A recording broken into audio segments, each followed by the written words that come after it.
you need to cut it on an angle, just like this, all the way through there till you get the fat. All the way through there into 3 thin slices. Then carefully lay the slices down like this, and you can see that fat there. You never want to take off the duck fat. That's what gives the meat so much flavour. Duck meat, as you can see, is very, very lean, so it needs just a little bit of fat on it to make it tasty, because fat is flavour. That's what it's all about. Now, with your little hammer, just give it a tap. I want to flatten this out a little bit. The trick is, though, keep your fingers out of the way. Just give it a bit of a tap like this, so it's a little bit more even. There we go, a little flatten like that. And then all you need to do is just layer them out like this and just overlap them a little bit, about 1 centimetre. And the fat is sitting on the top there, very, very important. And then all I need is a couple of strips of my bacon, very thinly sliced. You can get this from your delicatessen, thinly sliced like this, so you don't need that much. Always get the best bacon you can afford. Often the stuff you find in supermarkets, the rashers that are already sliced, are way full of water and they don't have that real smoky flavour. All I need now is some pepper, a little sprinkle of pepper on top like this, and of course just a touch of salt. The salt loves meat and meat loves salt. Bacon does have a bit of salt in it, but the duck needs the salt to bring out the flavour. Just a few basil leaves to bring together a little bit of a fresh flavour. You could of course use any herb or spice you want. To me, basil is perfect with this dish. Now all you need to do is grab the end of it and just carefully roll it around. It's like a little roulade or a little duck roll, whatever you want to call it, and bring those edges in. You can see it's like a little coffee scroll. These 2 little pieces here are loose. Now if I leave it like that, it's all going to open up when I cook it. So what I do is I grab my wooden skewer and just push it straight through, being very careful not to push it through your finger, and that will hold it together. There we go, easy as that. I just have to make a couple more.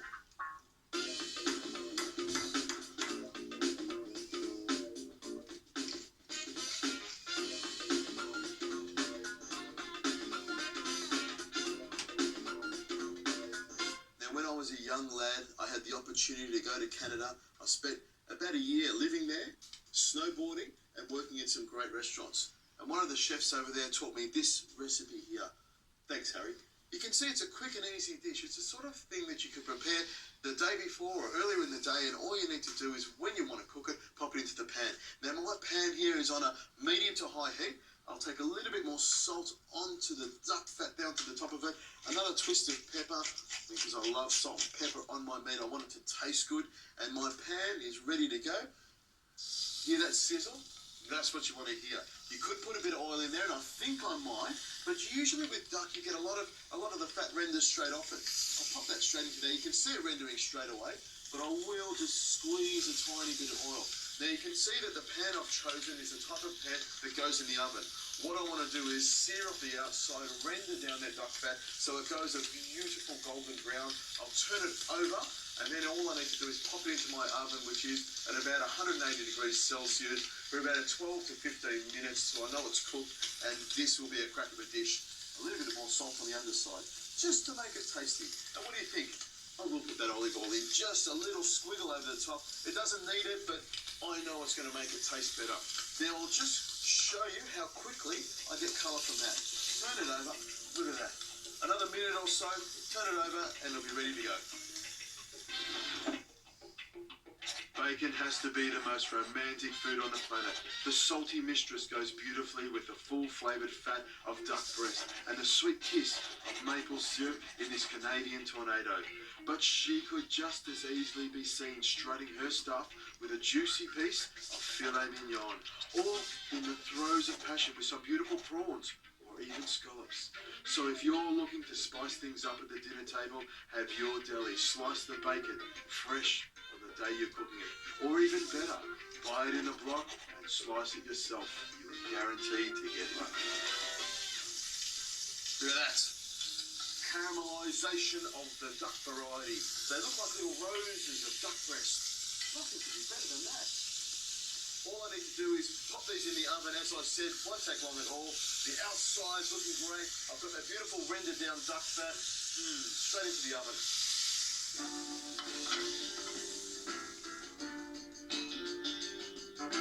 Scientists from around the world have been trying to work out how to make the perfect mashed potato. They can all take a day off because this is the way you do it. Boil your potatoes with the skin on to keep the moisture out and peel them while they're hot. that makes mashed potato tasty is cream. Cream makes it creamy. Funny about that. All you need to do is grab Nana's old masher and give it a good bash till it's nice and smooth. Then add a bit of salt and pepper, and that's what brings out the flavour. A good stir, and it's all going to come together to make a beautiful, smooth, creamy, tasty mashed potato. You hardly need the duck, do you? Look at that. Nice and golden, lots of flavour in there. Perfect. But I've got to let it rest for a couple of minutes because when we're cooking meat, we always let it rest for at least half the cooking time. So out come my little duck roulades onto my little plate there.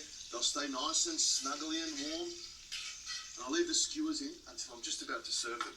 Now all the fat here, I'm just going to drain most of it off. But I'm going to leave the flavour in the bottom of the pan. See this brown stuff in the bottom of the pan? That's the flavour. We don't want to lose that. And that's going to become part of the sauce. I'll save that duck fat for later on. I've got an onion here. And what I'm going to do is take the core out of it. I just want a few tiny little pieces of onion here just to make up the sauce. Cut that in half like that. Then just on an angle like this is a great way to cut really, really fine onions. If you just need a few, you just take the outer skin off like this, cut it like that, and then straight through the middle here like this. And you get those really fine little bits of onion. And then pick them up like that into the pan. And that'll start to sizzle. I'll put that on a low heat. Just want a few onions in there to start it off. Just a little piece of butter, because butter makes everything taste good. And we have taken out that duck fat, so we need to equalise it a little bit with a slab of butter. Now I've got some apples here, and I'm just going to cut through the middle here like this. You could, of course, peel them, but I'm just going to take the core out of them like that. I want to keep the skin on because green apples look great, and I want a bit of colour in this dish. And all I'm going to do is slice them nice and fine, just like that, all the way through. I get these nice little wedges. I've seen this done with quince or pears, straight through the middle there like that. You can hear that sizzle. But the beauty of it is we're not wasting any of that duck flavour.